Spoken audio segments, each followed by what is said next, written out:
So recently I wanted to try having an experience with the users that wasn't associated around, bugs or updates, but to just have a little bit of fun doing a cyberpunk version of the Boxcutter logo. So the following slides are about everybody who participated. Coming in first place was Nighthawk with a fantastic entry. The moment I saw this, I knew that he was onto something, just really grounded. The next one by Eric was also a strong contender for number one. Neon Lights really sold it for me. However, this one by Pause Productions was really a head scratcher and just a really interesting result in itself. However, quite impressive. All these images definitely show a lot of love and care to our precious Boxcutter logo. Third up is Worm, who had a very creative entry, even though he had Keanu in the center of the logo.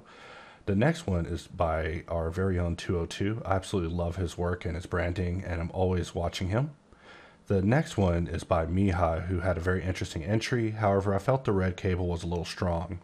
Now we're looking at the final result by Zestian, which was also one that I found to be quite interesting. So for the contest, I especially want to thank everyone who participated. This contest wouldn't have been possible without participants. However, I also want to show, before we begin, the entry that I made for this contest. I wanted to make something to kind of inspire users and show them what I was going for as far as, making something out of the Boxcutter logo. So if we click play, we can see this quickly transform and begin going through its shape-shifting transformation. And now we have made the Boxcutter logo into a gun. When it comes to the behind the scenes of how this thing actually works, if we select the shape and we press Q, we can actually scroll back through our bowl shapes, and we can see that as this shape goes inside of the Boxcutter enclosure, that it disappears. And that is actually the case with everything. We can select this piece, press Q, roll it backwards, bring back the cutter just to look at it, and we can actually see the piece disappearing as it goes in. So if we go back and play it, you can actually see in action how pieces just come out of existence by just sliding out of areas where you're not looking. But I had a lot of fun with this particular model, and also with judging everyone's entries for the contest. Now I look at all of us as cyberpunk pros, because we all got the copy together and we're all playing this game together. So I hope everyone is enjoying this latest release of Boxcutter, and without further ado, let's go ahead and jump into the video. So what I'll do is just start out making a cut, and we'll just create a series of meshes that will become things that we'll recall. So we'll just perform a couple of cuts, and then we'll extract it in order to turn it into a cutter we can repeat. So here we are repeating this cutter, and we're just moving it and extruding it, pressing T to remove the solidification, and we're able to adjust this shape on the fly. And as you see, we're able to repeatedly use it without any difficulty. However, if I were to, say, draw a box, and inside this box decide to recall this shape, if I were to grab the draw dot and attempt to move this proportionally, you can see that the proportions calculated are inaccurate. And while this is something small, it was something that drove me crazy. So what we'll do is right click cancel, and we'll just copy this and then go in our next Blender file, and we'll just delete the cube and just Ctrl V. And using a bit of HardOps, we're just going to Control click manage to evict everything, and we're going to try that same cut again. So I'm just going to draw a box, except I'm going to tab it to pause it live, and we will alt scroll through it in order to bring our shape back. Now I can grab the draw dot, and by holding shift I'm able to proportionally draw this out with the 1-to-1 shape, absolutely the correct size as the shape that I brought in. It even extends to the extrusion. So if you're holding the extrusion dot, you can hold shift and it will bring you down precisely to the amount that's proportional to the cut that you originally extracted from or originated from whenever it comes to recall. So while I can understand that this can sound a little bit complex, just know that basically recall should perform a lot better whenever you're using shift and allowing you to get the original shape back that you intended to have. In this particular update, one of our goals was to expand on some of our previous updates, and one of those was our work with collections. So if we click on the behavior drop down, we can see that there's now a new drop down for collection. and there now is an option that will allow you to choose what collection your cutters will be placed in. However, right now it only extends to custom. In the future, it will be supporting box, circle, and N-gon, as well as the rest of the shapes inside of Boxcutter. But the main one I want to discuss is recall collection. So right now nothing is there. So that means that if I were to draw a box and tab it and just alt scroll, I can only recall what is inside of the cutter collection, which is basically nothing. When I alt scroll, you can see that I'm jumping between either a box or the Boxcutter logo, and that's because inside of this collection, all that's here is a box of the Boxcutter logo. So we'll just turn that collection back off. New to this version, you'll now be able to specify a recall collection. So I'm using a file containing cutter ideas. If I were to specify those cutter ideas, now if I draw a box, I can tab to pause. But whenever I alt scroll, I'm actually scrolling to recall those previous shapes. And on top of that, I can actually bring this out, hold shift in order to proportionally get the exact same proportions as the original shape, or just stretch it out. So this is a lot similar to what I showed previously in the custom cutter video. This is just us expanding on that workflow a little bit more. But being able to recall any shape is something that I feel is going to pretty much change the way that users will be able to work inside of Boxcutter. In fact, part of this update was me wanting to add a system auxiliary to something else that would be able to inject a series of meshes into a collection and assign it as a recall thing. But for now, I feel that users should actually come to terms and get to understand recall before we begin expanding on it again. But just know that now you can actually alt scroll and recall any collection, and in conjunction with the improvements we talked about before, if you're using shift with the draw dot and the extrusion dot, you should have no problem getting your shapes to come in utilizing proper depth and proportion. For example, this one has a circular piece, so getting it inaccurate would result in this becoming an oval, which is just an undesirable result. So I wanted to do everything we could to ensure that ovals are definitely more avoidable than ever, and users can get their shapes proportionally where they want and recall them on the fly no matter what collection that they're in.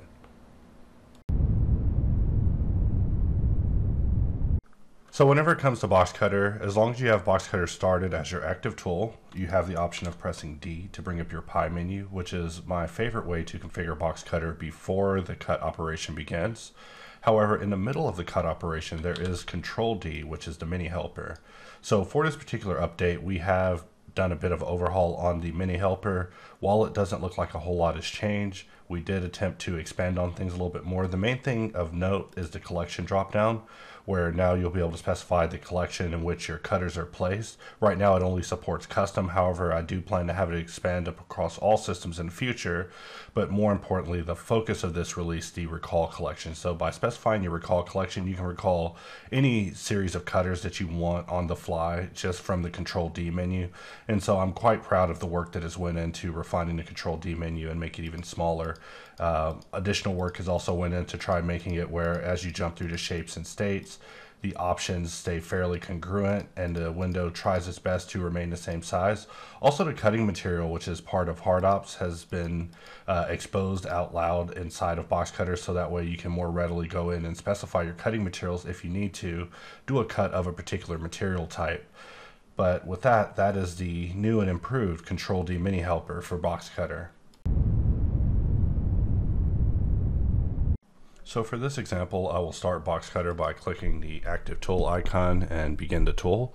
And from here, we will just begin clicking and dragging to make our first cut. We'll press B to bevel, press D, switch to circle, and press J before the extrusion in order to turn this into a join. Press D, switch back over to box, and we'll just press B to bevel this as well. And we'll draw a box here, and we'll press W in order to wedge. And we'll also perform a wedge here. And we'll also perform a wedge here while pressing W to flip the wedge in the middle of the draw. So we're just going to draw a box around all of this, press W twice to turn off wedge. And while we're in this area, we're just going to press tab and pause it and press Y to convert to an extraction, just looking at what we're going to take, and we're just going to take that area. So now we have an extraction to talk about. So one of the features we added previously to Boxcutter was auto depth under shape. If you go and activate auto depth, you can actually begin drawing and giving your shape depth off the bat. However, we have expanded upon auto depth and its shift capabilities with Custom Cutter, where if you hold shift, you can get things back proportional even using auto depth. So we'll just rotate this sideways with R and just move this over, and we see that everything is looking correct. This is definitely a circle. I am quite obsessed with Custom Cutter being able to replicate circles just like this. It's something that hasn't been possible until 717, so I definitely want it to be supported all the way around. But just letting users know that if you were to hold shift, you can just bring shapes out proportionally as you see me doing here. So no ovaltine is ever acceptable in any scenario when it comes to us in Boxcutter.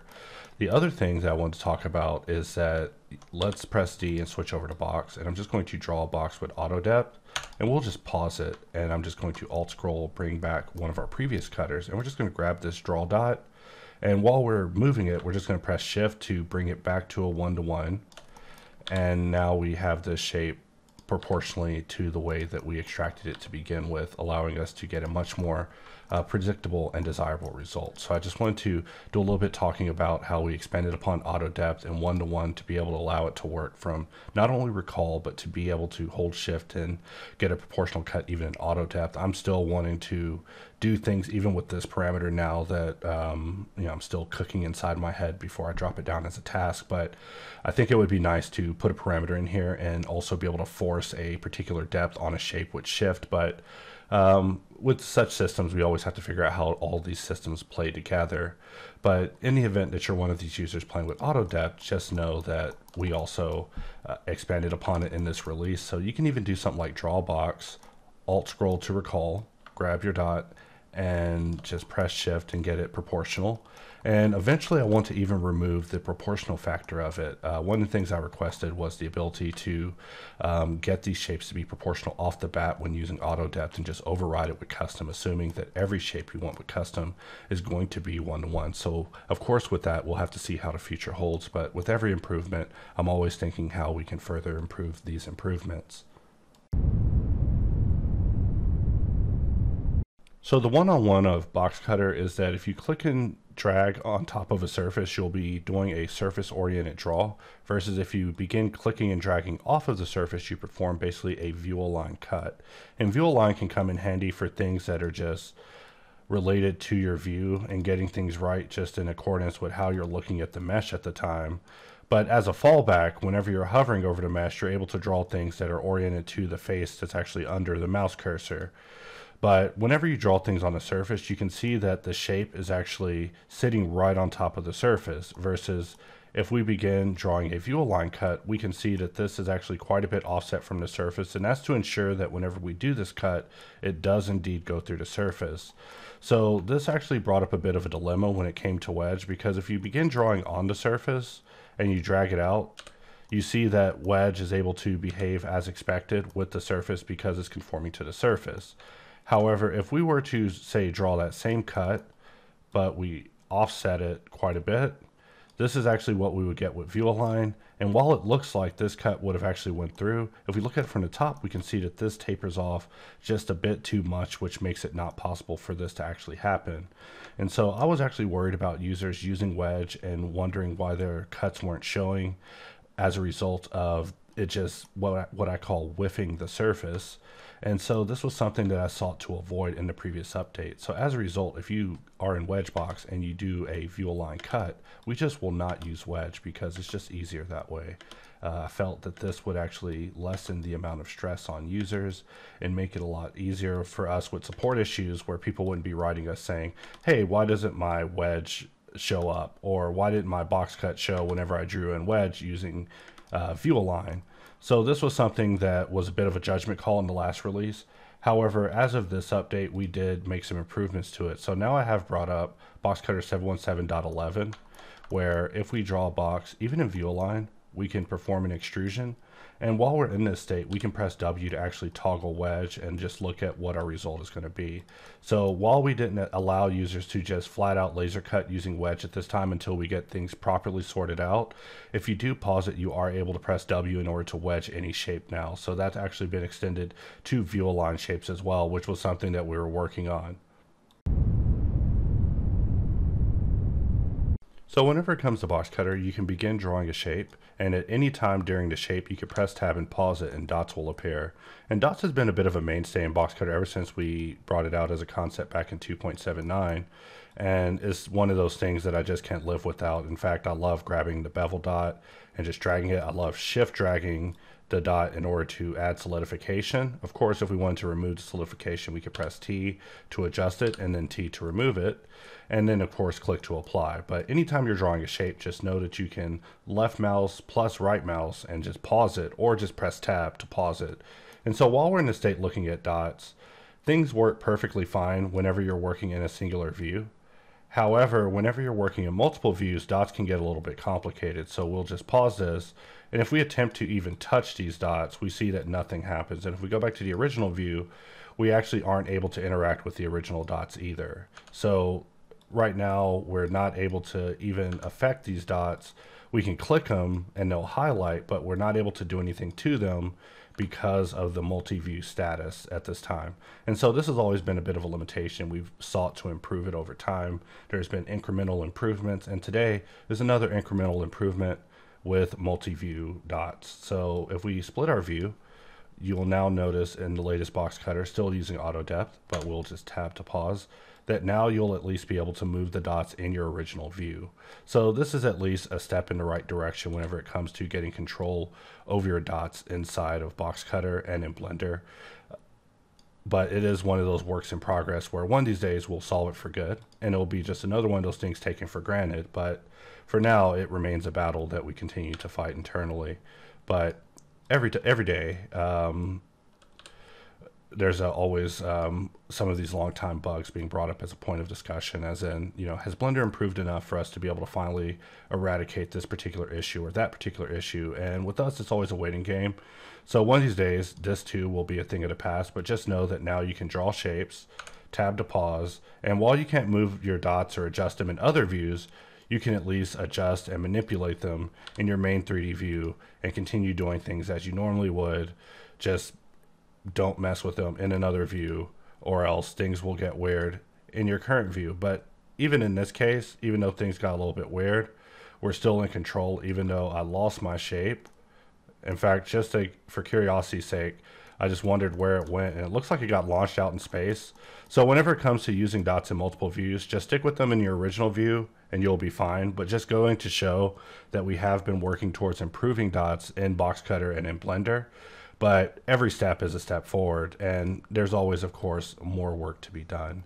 So hopefully for you multi-view users out there, you'll be able to get some use out of being able to, you know, tab, go to live, and be able to affect your dots while still having multiple views active, which is something I know has been a long time request. One of the things I'm always pondering is how we could possibly expand on custom cutter and self-cut.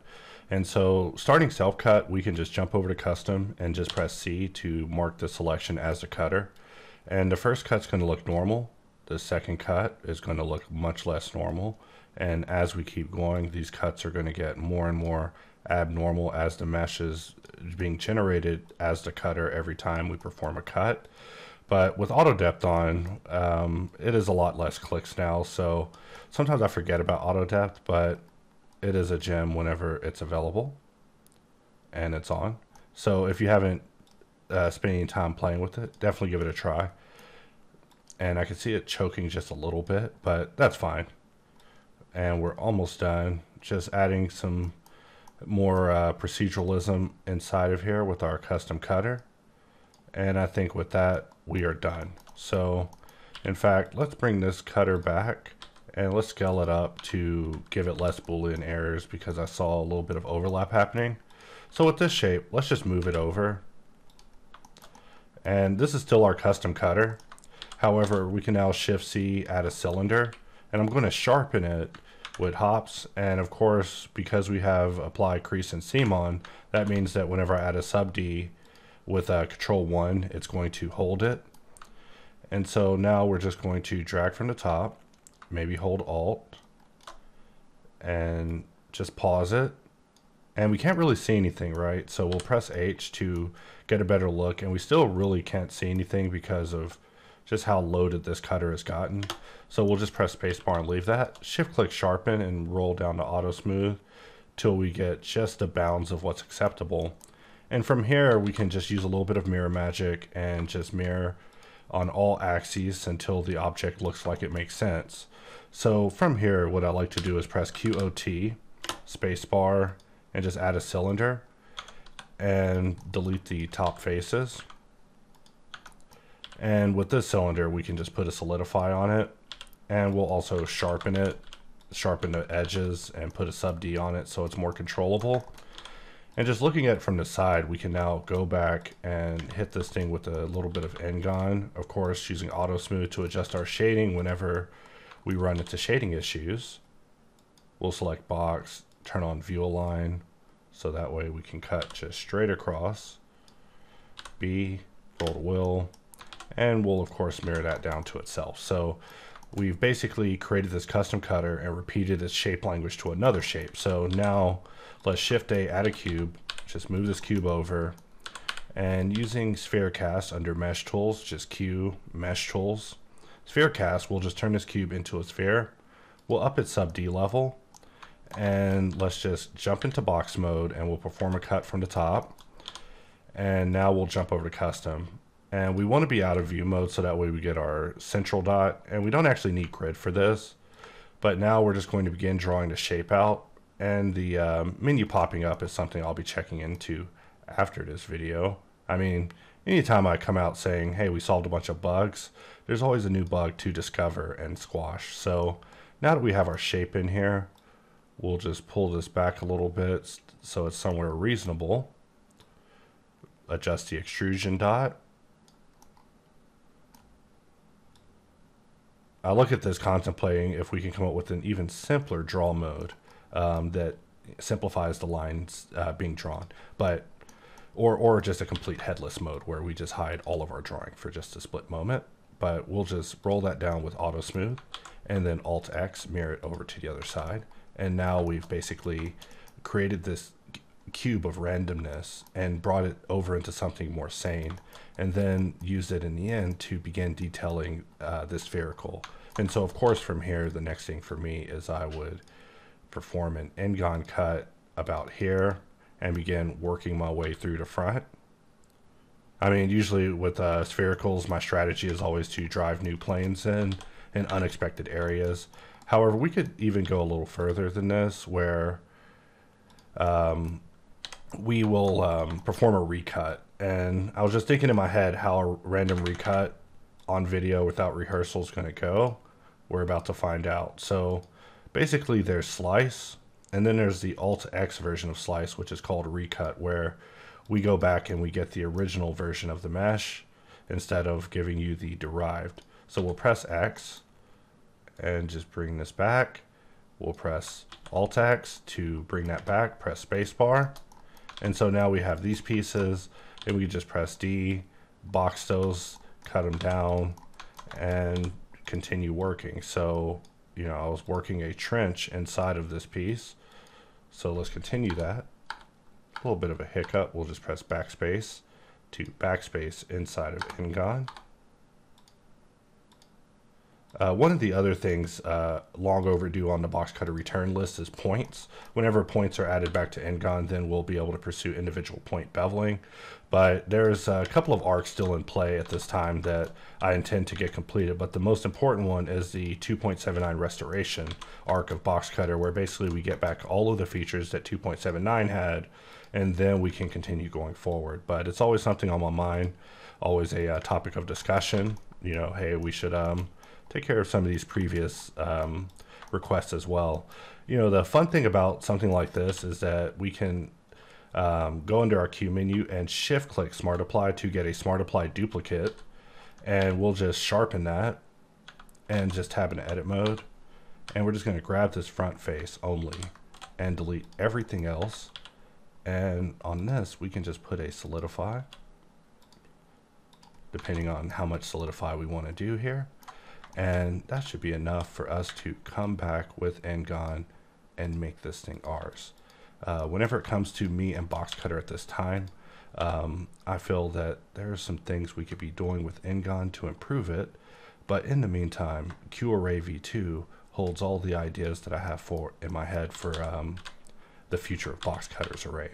So I always just default to it, but Boxcutter's array is also a gem, but QArray inside of Hops is just, or